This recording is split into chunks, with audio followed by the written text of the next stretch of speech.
Hi, everyone. Thanks for joining us. We just want to know that you all can hear us correctly. How's the sound? Yeah? Love it. Great to hear. All right. Well, let's kick it off. If everyone's ready, we're ready. I'm pretty excited to see so many people join. So I can only imagine that the demand for content and keeping up with the demand is a challenge across marketing departments. I'm really glad we're not alone because we're struggling a lot. We also understand that it's summer, so thanks for taking your time from joining us from the beach. Really cool of you. So yeah, the topic today, how to meet that huge demand for content. We're going to share some of the tips from our own marketing department and how we actually keeping up with it. We're also going to share a bit of about the kind of marketing technology you can use to keep up, how to approach content production, and I really hope that this webinar is going to be useful. But perhaps first we should really introduce ourselves. Yeah, for sure. Yeah, so well, first of all, we have Monica. Monica. Hi, everyone. Hi, I'm Monica, as Mantis mentioned. I'm the director here of products marketing, and I'm excited to be here with Mantis and Jan to be talking about this major topic. So I think we'll answer some really great questions today. Looking forward. Jan, product manager at Socialbakers. Yes, thank you for inviting me to this webinar today. I'm really excited to be here. As Anta said, I'm the product manager in Socialbakers.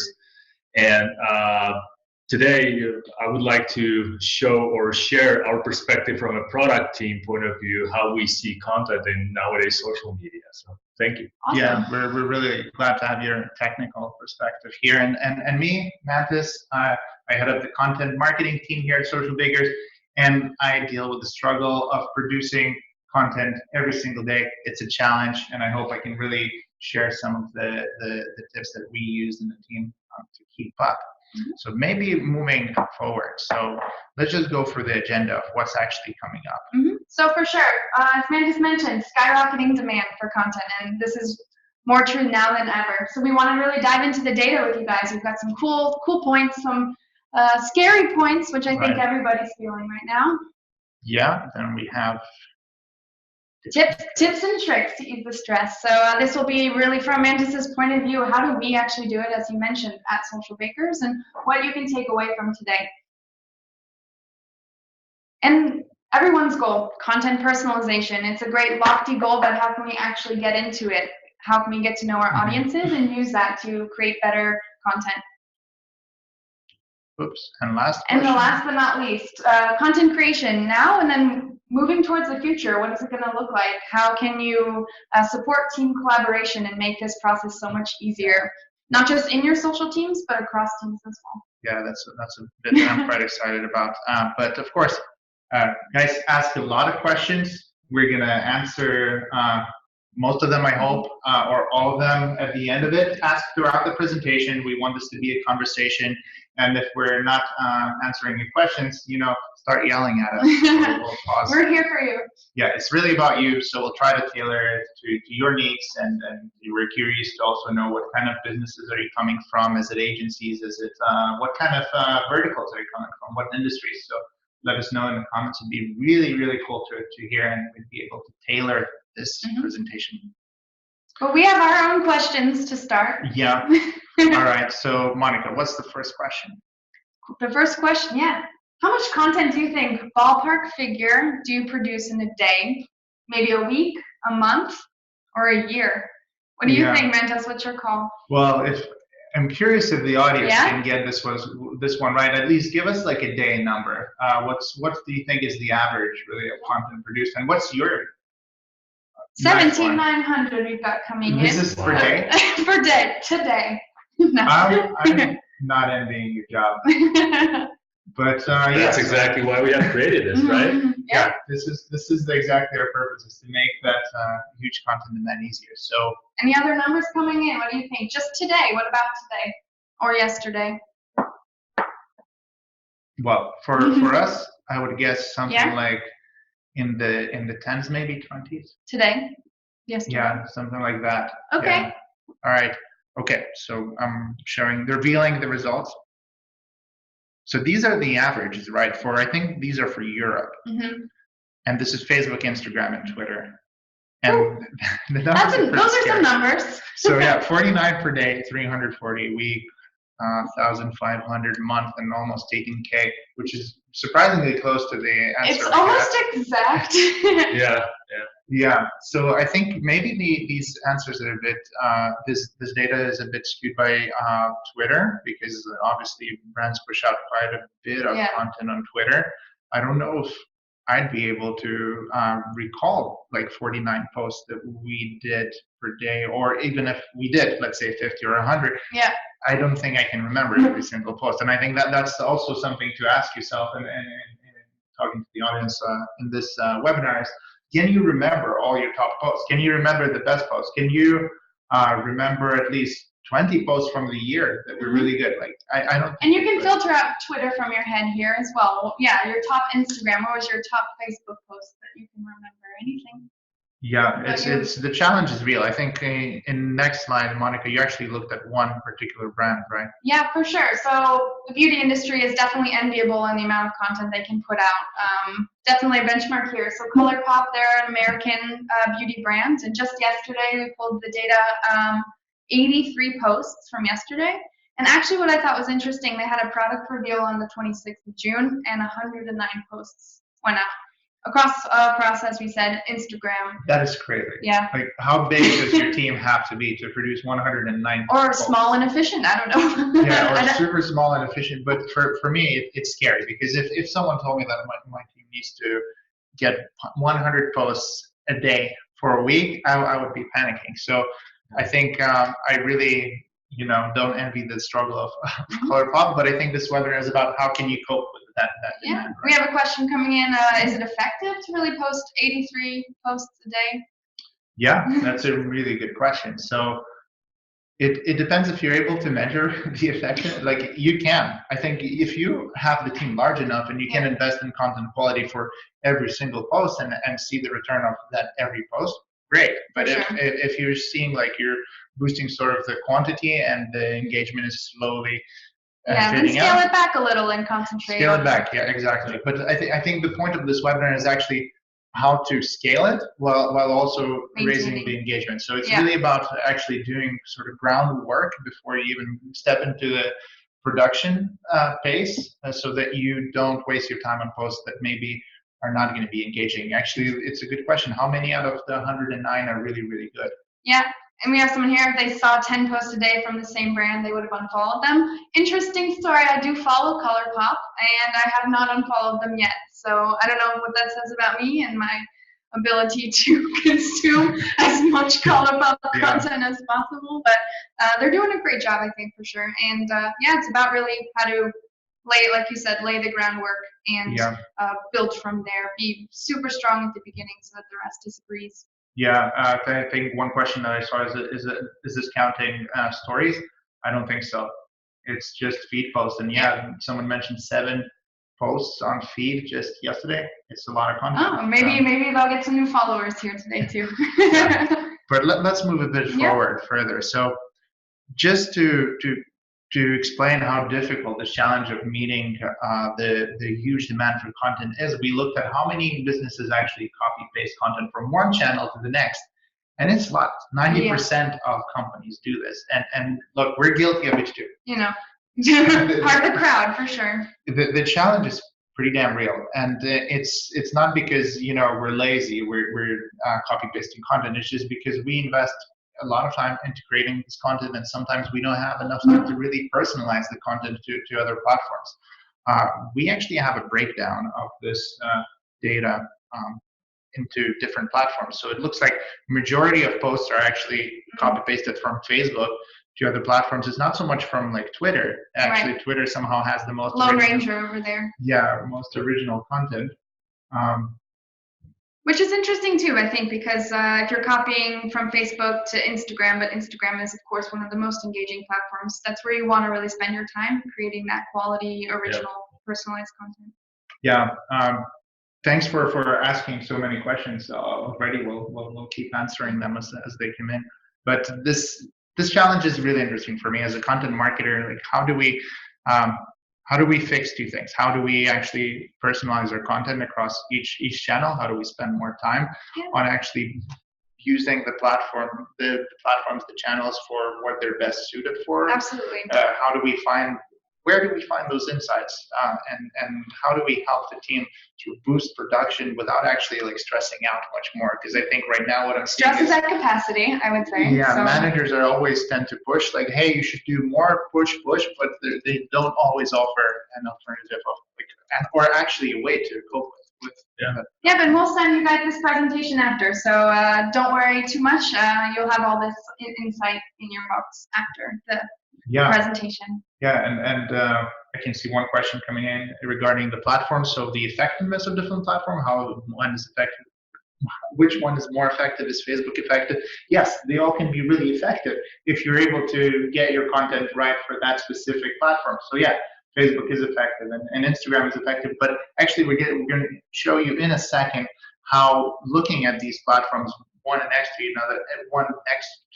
each other can lead to insights that are super valuable and can help you direct your team to the right channels. Yeah, and focus where focus needs to be, for sure. And help you make data-driven decisions for the future. Oh, absolutely. Great point.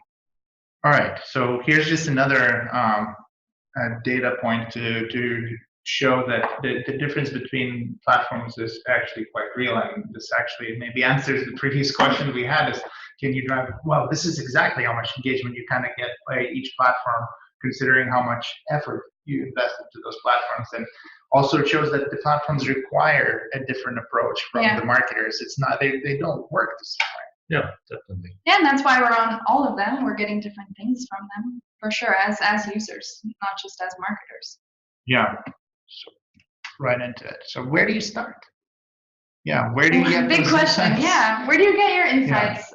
We're turning to you guys as well. What insights, performance insights, any sort of content insights are important to you?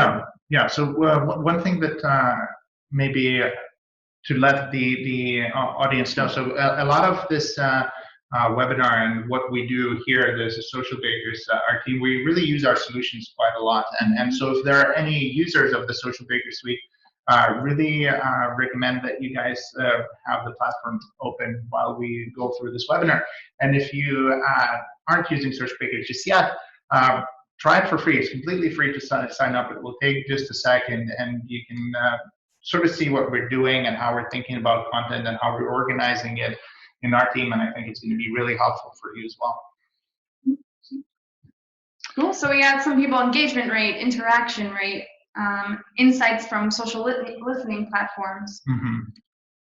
Okay, so looking at engagement rate of just your own content, I guess, and looking at it sort of historically, like what has performed on one channel versus the next, it's super useful. We do the same thing as well. Interactions for 1,000 followers, I think that's huge too, to look beyond just, vanity metrics of follower size, but what engagement, real engagement are you actually getting? Yeah.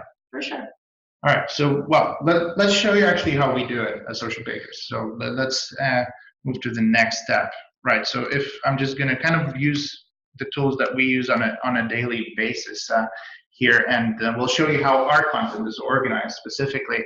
Actually, if you guys are following our channels, you've heard that last week we launched something pretty cool that's called the Content Hub, and maybe I'll let you do the talking of what it actually is. Yeah, so Content Hub, we have all these insights across all these platforms. So how do we centralize all these insights in one place to have a holistic understanding of what is actually going on? I think that's a lot of time and energy and stress is spent on the data gathering and pulling everything together, when really you want to shift that time to the good stuff, which is creating cool content. Jan, do you want to share a little bit about the insights you got when you were developing it? Yeah, that's exactly how we approached it, because the problems we saw with the users was that it was very tedious for them to gather content from all their social media channels into one place. So we really wanted to create a holistic experience or one place where you have all the content centralized, where you do not have to focus yourself with Excel or any other table of processors, where you can just focus your time and energy and spend your energy in actually what makes sense to be productive, look at the content, as I said, make data-driven decisions, and have an easier life, basically. So, which is a goal small and large teams can get behind, having an easier life, right? Yeah, one thing that I hate the most about doing, like when you have to stay on top of all the content that your team is producing, it's really tricky. Like you literally have to pick up your phone when you can, when you're in the bathroom or something, and just go for each individual feed, and you try to see, okay, whatever. And that is a nightmare. Yeah, you're switching, and sometimes you miss stuff, and the last thing you want to do is miss something that your team produced that maybe was really good, and you actually didn't thank them for it or something like that, or if it was really bad and maybe it needs a bit of adjusting. Yeah, for sure. Makes sense. So that's something that really helped me. And this actually, I just kind of created one view of all the content that we produce at Socialbakers on every single platform, and I can just go in and see it all right after I review all the 90s cover bands that I check in every morning as well. Hey, that's on my account too. I check in on those as well. Yeah, but basically I just go to one place to check out what is it that we published in the past couple of days, or just yesterday or past year, and that's super convenient for me because all of a sudden I don't need to go from my phone on one feed to the next and see what's published. It's one place in the morning. I sit down, I open it, I thank the people for doing all the work. Oh, interesting. I like that. Yeah, write a little note. Yeah, it's not always about complaining that content's bad. Yeah, give credit where credit's due, and you actually have the time to do that. Yeah, and of course it's pretty flexible in terms of how you want to dissect this data. So you, of course, can look at this by interactions. Which is one of the main metrics that was talked about here in the chat, for sure. Yeah, look how cute is this post. I didn't even know it did this well. But yeah, so this is the first, as a content marketer, the first probably need that you need to resolve is how to simplify the way you work. How can you do it in a way that you give some of the time a bit back to yourself, so you can think about the strategy first of all. You're not always like switching from feed to feed, and you feel like you're barely catching up. Does anyone else feel like they're barely catching up? I feel that way every single day. So any tool that helps me just sit down and be like, okay, here's everything that I need right now, it makes me feel really good. And from your perspective, what was that the data you were gathering in the research process? Yeah, so basically staying on top of your content, like at one single place, was a really primary thing for us. But sorry, another thing was as well as staying on top of your competition, right? Yeah. Because at some point you really do want to stay on top of your competition, what your competition is doing, right? So that's we approach it like we talked with our users. We really try to understand their problems, their challenges, and what we came up with, we tried to tailor that to our users' needs as much as possible, because in the end, it's the users who are using our solutions, right? It's not us from the product team, right? Exactly. Yeah. There's a couple of sort of maybe other technical questions coming in. Yeah, so we have one. Do you need to be a page owner to get these insights?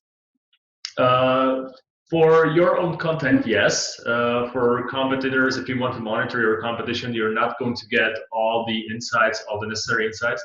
But if you really want to have complex, holistic insights for your content, you need to be the page owners, or at least have an access to the insights. Yeah, what I like about Content Hub for sure is it's your very own curated place where you're going to go.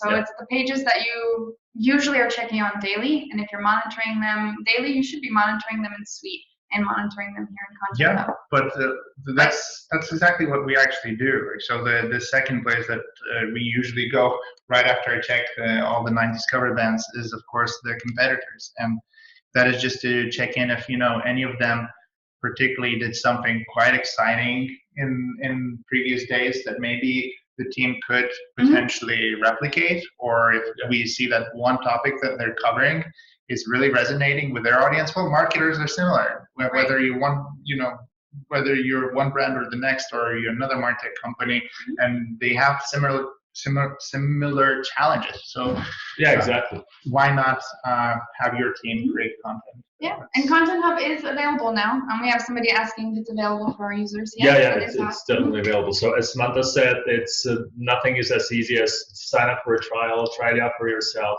and it's available for general public. And if it's not showing up, recommend you reach out to the account manager if you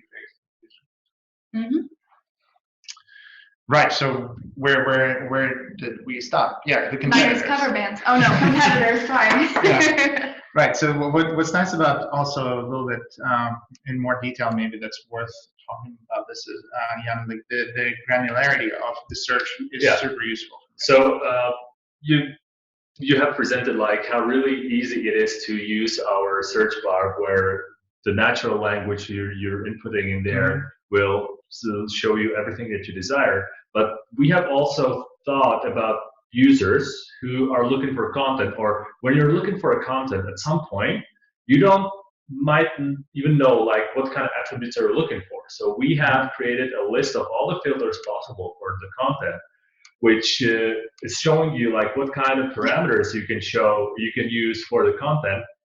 Like C and D graded content of your competitors? That's for example, how bad your competitors are. That's an emotional boost for a second, right? But you can also learn something. Right after review all the worst posts. You can learn from their great posts and as well.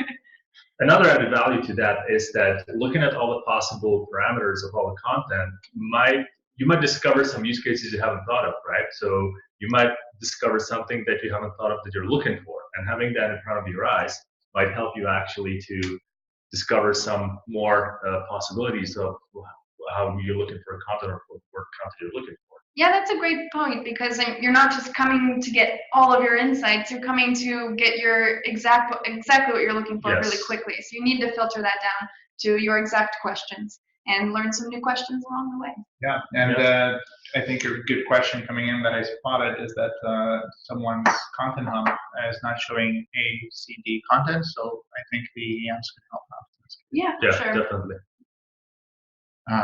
Maybe we should look at sort of a different industry. We've been talking about our brand a lot, but it's not just, I think some industries are a bit different than that. So one view that Monica, you've set up, I think it has been really interesting to go through it is Yeah, we're talking about beauty and all the content they're creating. So what I did, I'm monitoring maybe 60 or 70 beauty pages here in Content Hub, and created a label, and we're looking at all their top content: A graded, B graded, C graded, not C graded, I took out C graded, A plus, A and B content. And I think it's really interesting the things you can learn from not just that they're performing well or not, but what images are they using, what are audiences really connecting with. You can also see here, you can hover over the sentiment aggregator on a lot of these posts. Right. That little radiator icon up there.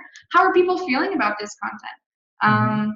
So I think that's really interesting. If you have Facebook posts too, you can go in and see the sentiment here on actual comments.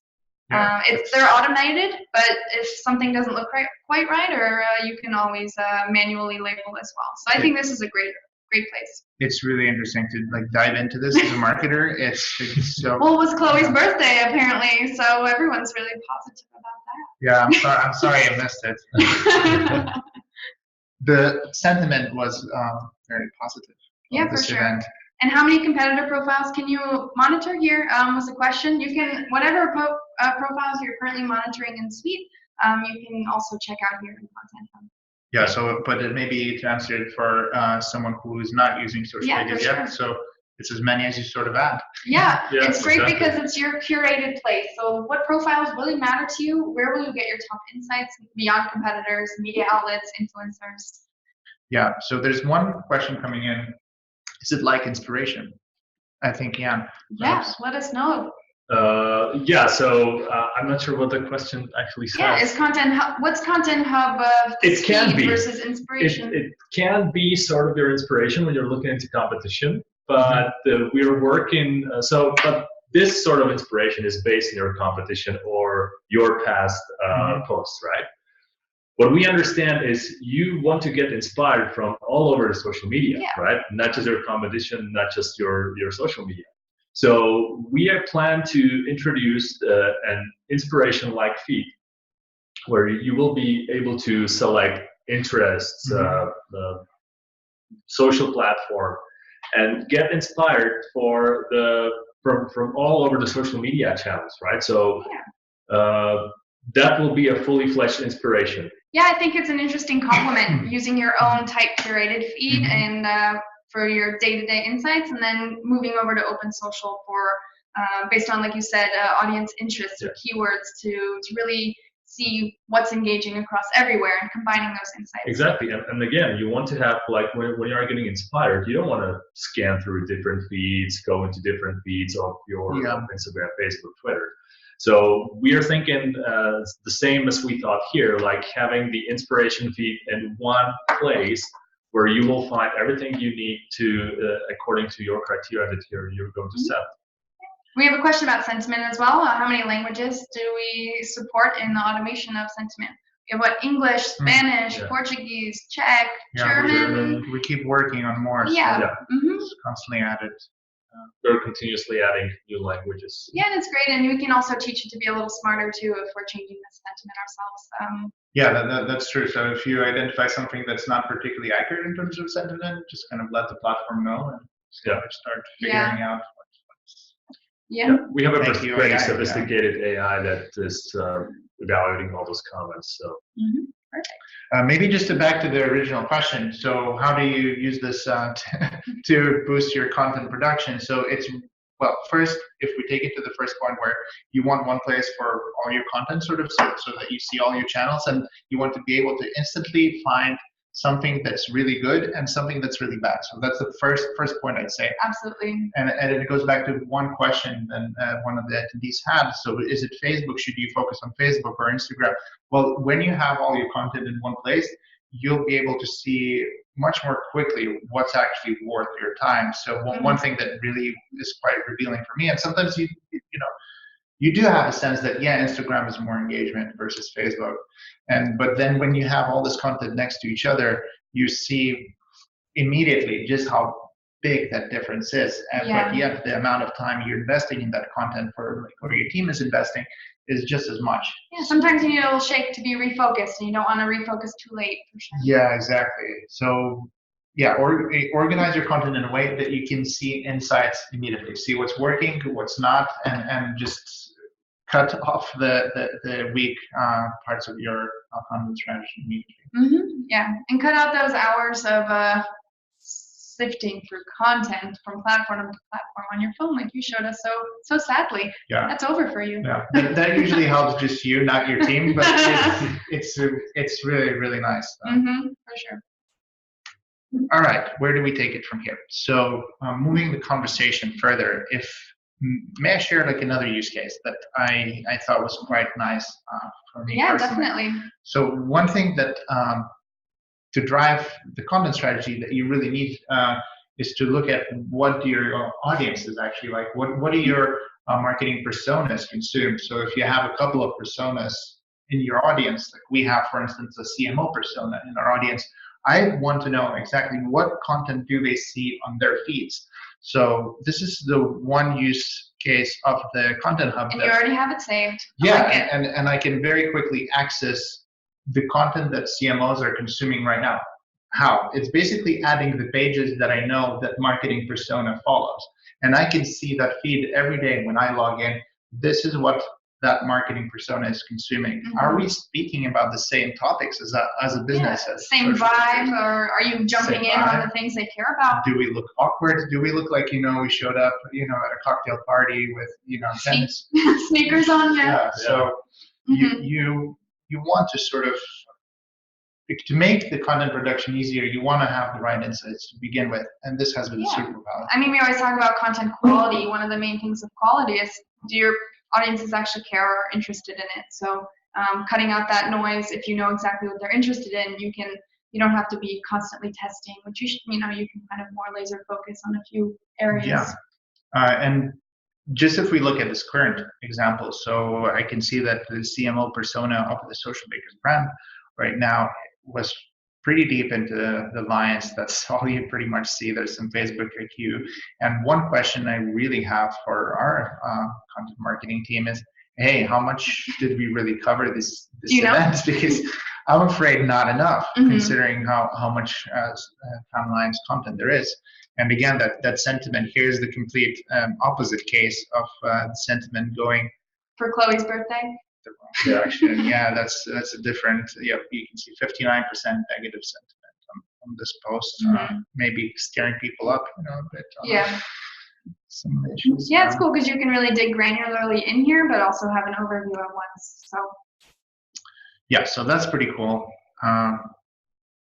Do I have time for another use case if you guys do? what do you guys think? Another use case? Use case? No, it's just, seriously, we've been... We got a yes more, so I think you Yeah, can move forward, Mantis. So what's... we've been kind of using the Content Hub platform for a month and a half now in our team.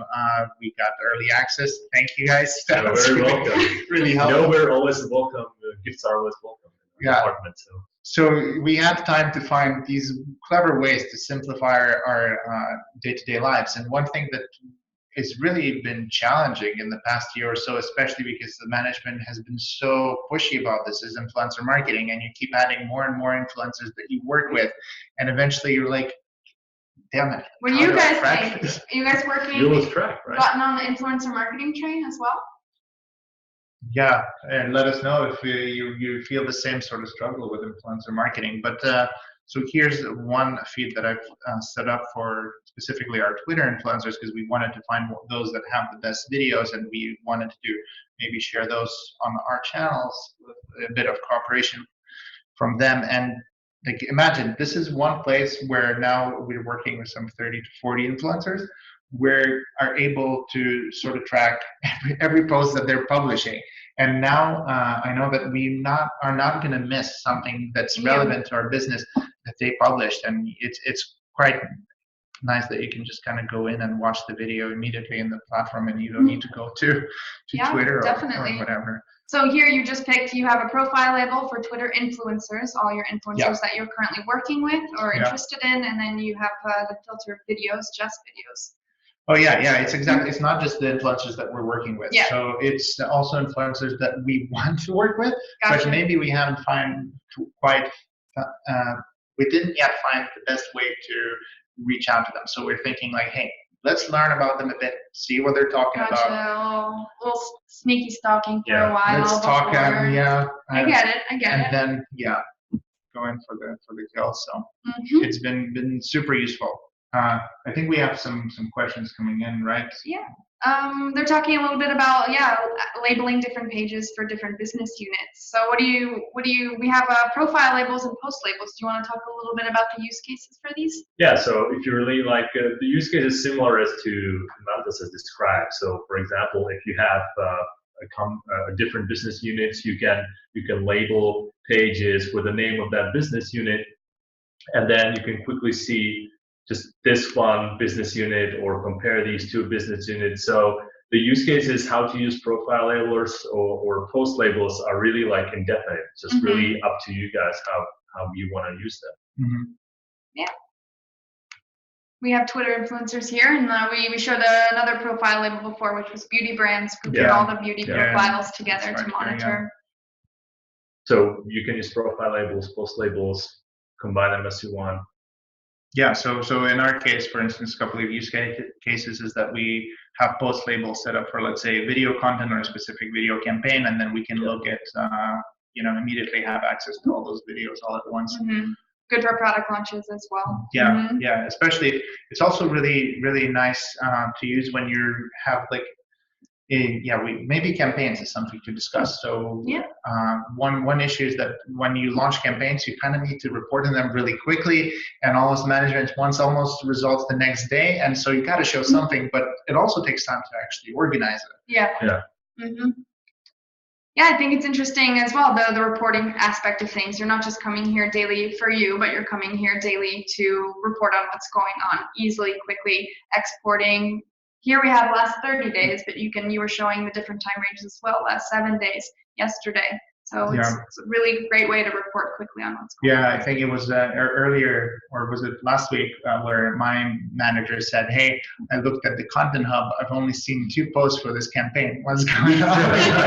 We're working on it. I was like, first, I was like, "Oh, great, he's using the Content Hub already." Yeah. Second, I was like, "Hey, it's just the first day.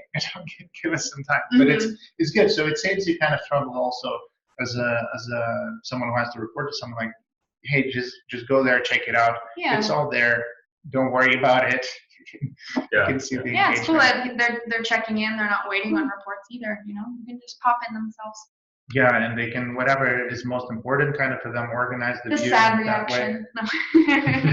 way. By the way, also, guys, you did an amazing job adding so many different ways of dissecting this data, actually, like any way you need to. This was really challenging. When we had to combine all different social media platforms into one feed, all of them have different set of reactions. So this was like a really challenging problem for the product team to solve. But we like to solve challenges, right? And we understood that solving this would help you guys and content creators a lot with analyzing their content. So we deep dive into that, and this is what we came up with.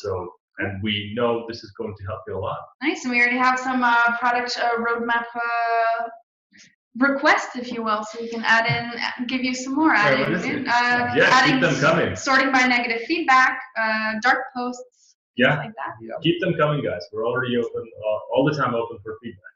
Cool. But dark posts, that's on the roadmap. Yes. So currently we are only showing organic posts, but we are already working on including paid posts, so your ads into Content Hub, so that you see like what kind of ads you have currently active, how you are communicating with your markets, and yeah. By the way, like the ads and dark posts are accessible. They're just in a different part. At this point, But we want to include them in here because, again, this is something that we want to make your life easier and unify everything in one place. Same with, you mentioned earlier, content inspiration, already in our products, but going to be migrated over to the hub. Everything's got to be in the hub. And it's going to be better. Yeah. So a couple of more questions, right? Can you see dark posts? Can you see repeated content or dark posts only if it's your brand, right? Yeah. Right. Okay. Any questions so far, or any use cases that you guys are constantly searching for that every day? Yeah. Let us know if you spot a use case that you think would be relevant for you, and we haven't not just considered. 90s cover bands. I've used that joke 3 times now. I think we got our mileage out of it. Yeah, it's going very well. What I would like to mention is that it doesn't really matter how big your team is, right? So if you're a one-man team or 100-people team, this can suit pretty well all the size of the teams, right? So that's what we had in mind when we were creating this. So. Yeah, because time saving, everybody needs that to save time, scaling their content, and also, as you were mentioning, how to tailor that content for your personas. It's a big job, and how can we ease that burden a little bit? Yeah, it's a painful task. So thank you for helping us, Jan. If we can maybe go back to the deck just for a second. I'm ready. Let's see it. Data points further. So. Yeah, so this one I thought was relevant to share with everyone. I'm a huge fan of the Mary Meeker's trends report. It's pretty detailed, but I'm pretty nerdy about data. One thing that we've been talking about, just a couple of platforms like Facebook, Instagram, and Twitter, so forth, but really there's a lot of growth on YouTube as well. And we're being definitely pushed to produce more YouTube content, and I'm sure you guys are too. So imagine like all these platforms we're discussing, now add all your YouTube videos next to it, and all the YouTube influencers, content creators that you're working with. Right. It's a lot to handle. I think probably the social media department, I imagine, or the content marketing department is the fastest sort of growing department in your teams. It's been the case. And you guys have been also posting quite a few more YouTube videos lately and bringing that into your strategy. I think that's it's great that you're following the data as well and understanding what your audiences are liking, doing your best to get on video. I think it's very cool. It's still not easy, I tell you. And then there's, of course, the paid social media side to it, which, Jan, you just mentioned. It's something that we're focusing on bringing it together into this one content hub. Yeah, exactly. Yes. In relation to all this grading that we've been talking about, that's visible in the product as well that you've seen. So we still see that paid is really a tricky issue for marketers, and especially because somehow we're not using enough insight to invest our money into the right places. Right. And it's hard when you're doubling down, you're actually investing in low quality content. That's kind of a double hit to you. When you could be redirecting your budget to some really cool, interesting, engaging posts. Yeah, can we have statistics from TikTok? Really curious myself. We're really trying to find a way to get it. It's a really good question. I know you guys have been waiting for it. And how do we grade the quality of our content? Jan, do you want to field this, or would you like me to field it? I'll leave it up to you, Monica. Yeah, absolutely. So content quality here at Socialbakers is graded within the first 72 hours of organic posts. The interactions coming in, and from there, then we assign a content grade on it within its first waking moments of life to see if you really want to invest further in it and boost that post. Yeah. So to put it simply, there's sort of an AI system that figures out that, hey, this is the post that really works, and it recommends it for you. Yes, because you want to save your time and then direct your money where it's going to really count. Yeah, and invest your money in those at least A plus, B even would be great. But I'm just a bit shocked that it's D quality content. 33%, that money is it's like lighting money on fire a little bit, right? Yeah. And that's so tough though. You can't blame people for doing that. There's so many insights to be following. Yeah, I like that analogy. So if you invested in a D quality post, I imagine it would be something like $1,000. Just try taking it out and burning it and see how it feels. It's a similar feeling. It's very dark. This is pretty secret. We haven't, we released this data during our Socialbakers Engage Paris event, but just to show that there's, some of you were asking about stories, is that there's this difference as well between feed content and stories content. We see those changes happening, shifting over time. Mm-hmm. We saw really content shift from feed to stories over the past sort of course of a year and a half. Drastically. Absolutely. But we didn't see the cost shift yet, and we didn't see the spend shift quite yet. But I think as all this conversation started happening around stories, eventually brands started spending more and more on they started investing more of their budget into stories, and now we get into the situation where actually stories have kind of almost caught up with feed. And Facebook case, it's more expensive, so actually you have to be twice as good to succeed in stories. Right, and you can monitor Instagram stories and label them in Content Hub too, so that you can have that holistic feel of your feed and your stories in one, for sure. Yeah, exactly. So I don't know how is it in your teams, but in our team, the person who does the stories is usually sort of the community manager. It's not always the social media manager. It depends if you have a separate resource. And sometimes the people who do stories feel like a little bit left out from the rest of the... Yeah, bring them in. So it's nice to have them like one place for everyone in your team to go to see content, and they see what others are doing as well. So it kind of breaks down the silos. Yeah, we have some exciting success here. Someone obtained more traffic on Instagram stories from their campaigns. Yeah, no, us too. Yeah, really, it's been so great. Like, I'm not saying that you should really do stories. For us, the referral traffic has been insane for stories. Yeah. It's like Instagram now is this big source of referral traffic because of stories. It's absolutely. definitely not because of the feed. And if I can just go back to the Content Hub. So if we look at our own content, what Monica, you were saying is that it breaks down silos between different teams. Yeah. And one way that it has helped connect the social media team, the content team, the content marketing team, plus the design team is, especially the design team, they were really out of the loop. Yeah, they sit upstairs. No. Yeah, but they were really out of the loop with what's working, and they were always sort of asking, well, give us feedback. Tell us what actually, which designs have worked. And you're like, kind of, let me put together a report, because you need this, and then you forget it, and then someone else asks for another, and they just never got their stuff. I'm really sorry. Yeah, and they're creating after variation after variation after variation. When maybe they could direct their focus based on the data that you're providing them in an instant, right? Yeah, so you can just land it in one place that you can give access to your design team, to the content hub, and they can just go in and they can see which designs really hit the most likes with the audience. And they get to see the visuals right here as well.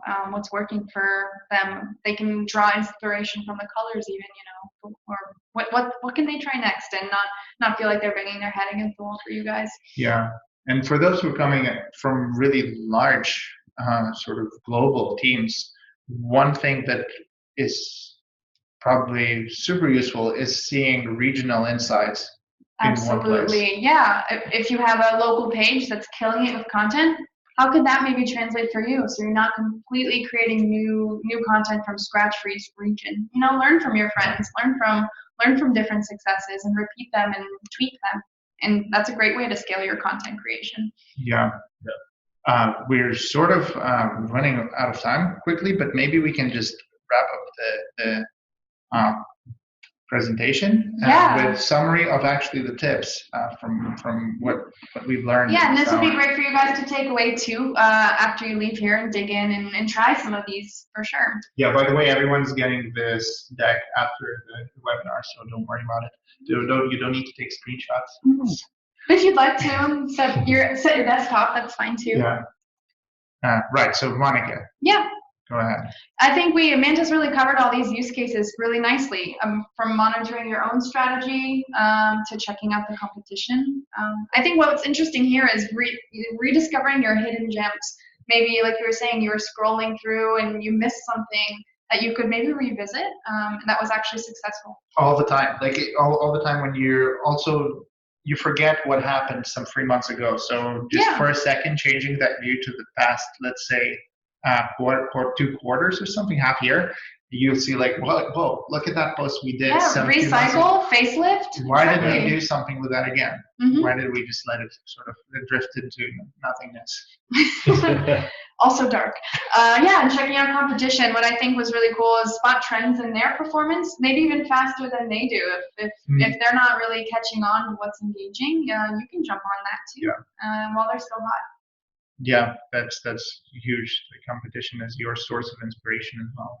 Yeah, not just their C&D, but they're also their really high quality posts. You can definitely learn from. We feel that the competition sometimes has very good ideas. Yeah, and then the last 3, I think you also covered pretty well, which is great. Keeping up with influencer content, resharing and joining in on conversations is huge. Not just on Twitter influencers, but even beyond. And personalizing content for marketing personas, recreating their news feeds. What are they seeing every day, and does your content really fit into their world?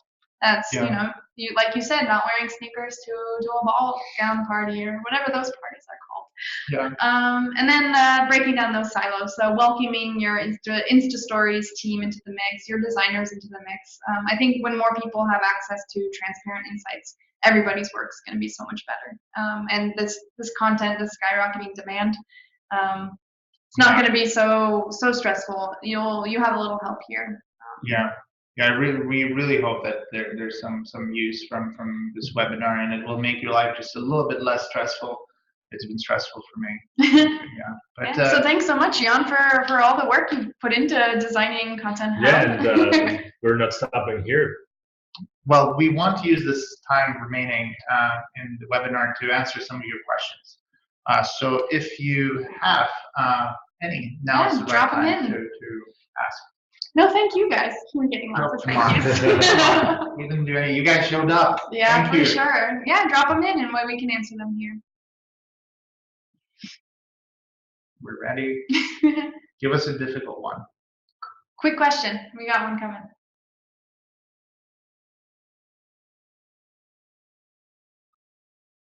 All right. And connect with us on LinkedIn as well. So we will.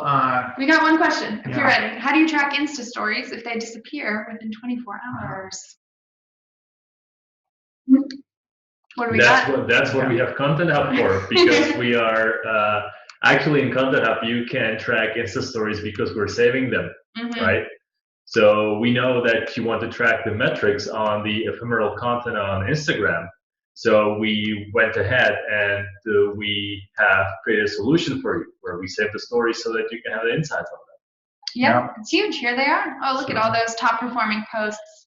Yeah, so we can literally imagine having the ability to access any story at any point and having all metrics in one place. Really changes the game. And actually, this is really useful not just to the person creating stories, but we noticed that the paid team who has to do stories ads, they're really drawing insights from here because they're a bit older guys and they are not as funky as our social media team, and the content that they create for their stories is not as exciting. So they're learning from how our team does it.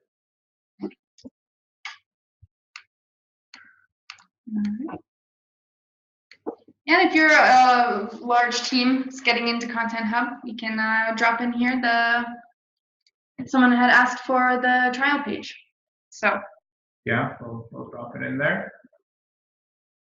Okay, do we have more questions coming in? Right. All right, let's try to read this one. Is there a way for you to split the post reach? For example, a post reaches 5 million people when your post is placed on Facebook and reaches 1, but the remaining 4 million RG posts is tagged as Facebook at the moment. In the future, maybe split it. Huh.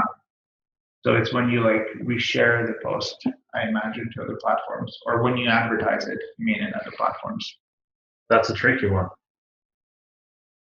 Well, I think, what does it show up? So if I think it will show up in both places, right? If it will show up in Facebook and in Instagram feeds.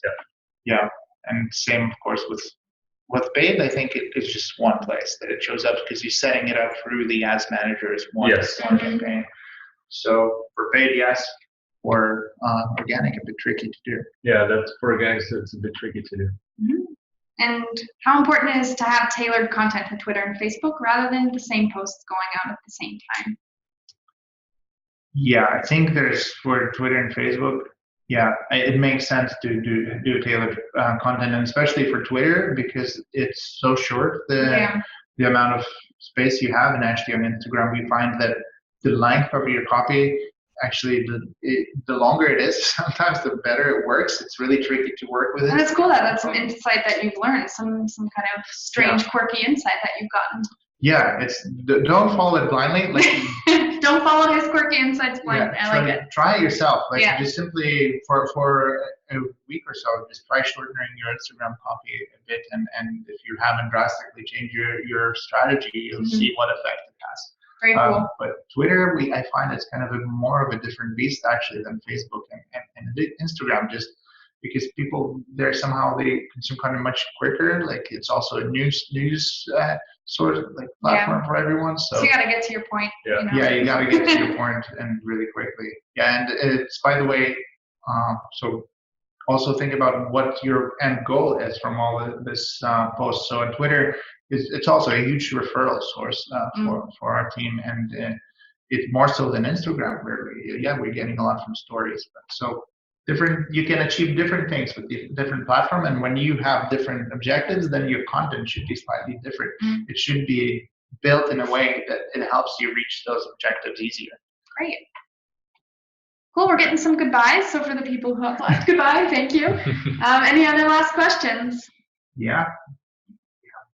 Good. Also a quick one. How long does the Insta stories track? How long do they stay saved? Forever. Look at that. That's an answer you love to hear. Once on the internet, it stays forever. Yeah. So once on the Socialbakers platform, it's forever there. One question was like, can you track Insta stories of influencers? Not yet. We're working on some kind of integration of the influencer insights. Yes. Sweet. Very Something cool, to come in the future. Secret. Don't tell anyone. Okay, another question. At Content Hub, I can obtain a proposal to image to use. Can you, so Maybe yeah, inspiration type stuff, or getting inspired for the image, or yeah. So I think there's two ways to interpret this question. One is, can you find inspiration for images to use on your own content? 100%. Looking at your competitor feeds, even using it, looking at influencer feeds, and which content of theirs did the best. yeah. Looking at your own feeds. Label that and save it and keep it safe for safekeepings for later brainstorming sessions. Yeah, and that's exactly how we do it in our team, is that we work in one place, and actually I can leave in the publishing part of the product, I can leave notes to the team that, hey, can we make a post similar to this, sort of give a link to the post that I'm referring to, and so you can collaborate with your team really much easier. Yeah. And in terms of creating better designs, that's definitely getting insights from the design team and staying transparent. Cool. Well, thank you all so much. Of course, we'll pass along this presentation. Yeah. So you'll have all these handy tips and tricks.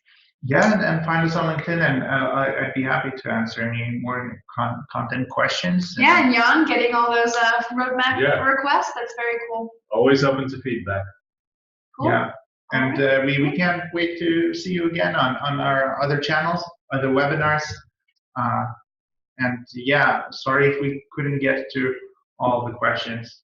We tried, but we ran out of time. All right. See you next time. Bye, guys. See ya. Thank you.